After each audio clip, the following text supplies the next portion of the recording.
Okay, hello everyone. This is going to be more of a different video. I've been asked this a lot on how I play AUT on console. This is my first time making a video like this, but I'm going to try my best to explain this as short as possible. So before you get into this game, it's good to know the actual Roblox controls and the controls you're going to be using on AUT because they do have differences and similarities. So you do want to make sure you're familiar with the Roblox controls because some of these are going to be very important to your gameplay and also some of these are going to affect your gameplay. And now, before getting into the game, I do highly recommend you at least get a mouse because UI navigation is going to be very difficult with just a cursor. Is how to properly get set up with your controls. I'm going to craft a new spec that I have not used before.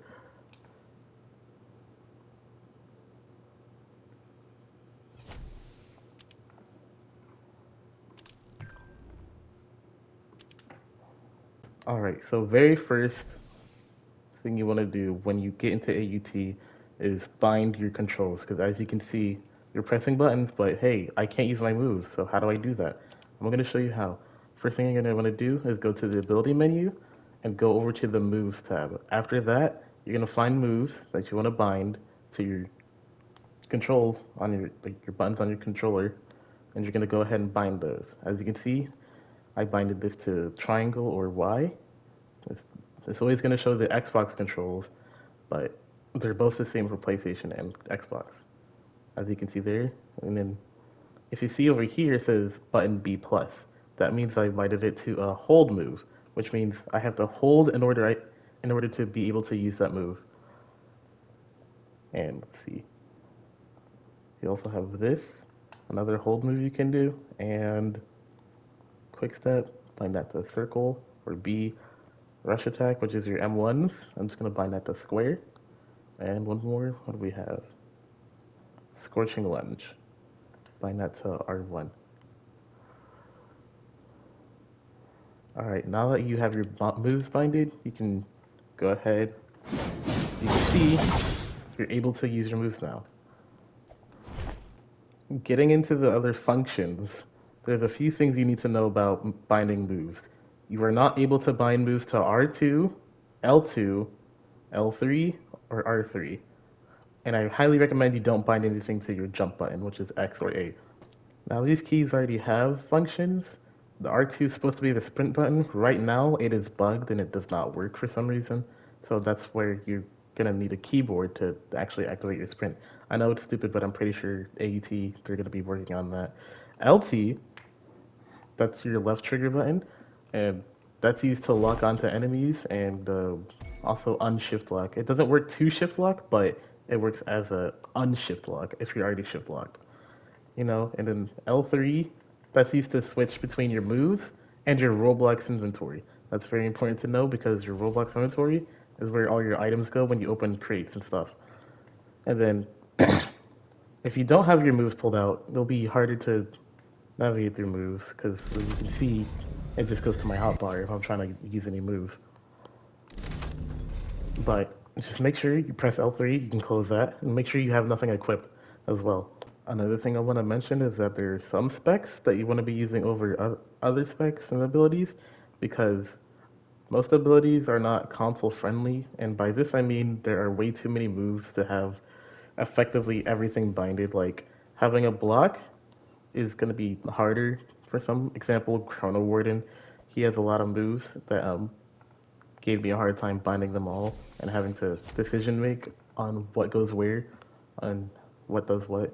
But there are some other specs that you are console friendly that you can use and will make your life a lot easier. Thing is, if you do have a mount, I do recommend getting a hoverboard mount because AUT does not support the jump feature on controller for some reason.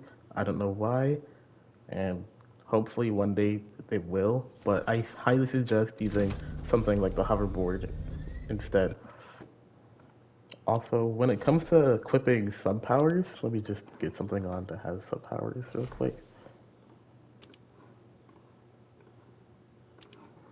When it comes to equipping sub powers with your UI navigation tool, like doesn't allow you to go down here. As you can see, I'm trying to go down, but the thing just disappears and goes back to the menu button. So this is where you're going to need a mouse to change and rearrange your stuff. As you can see, like I unequip, but if I do it with the UI navigation tool, nothing happens. So there's another reason I do suggest you get a mouse for this. That way you can use your sub powers. And it is suggested that the sub powers that you do have a keybind for it. Because if not, you just won't be able to use it. Or you're able to go down here and go over the move, and you can see you can use it. As you can see, I can activate my hotkey by just doing that. But another thing is sometimes the sub powers they don't like to show up there and they just disappear, and that's another problem. So that's why I recommend you have everything binded. But if the moves down there disappear, you could always open the quotes thing and go over here and put your cursor over it to also activate it.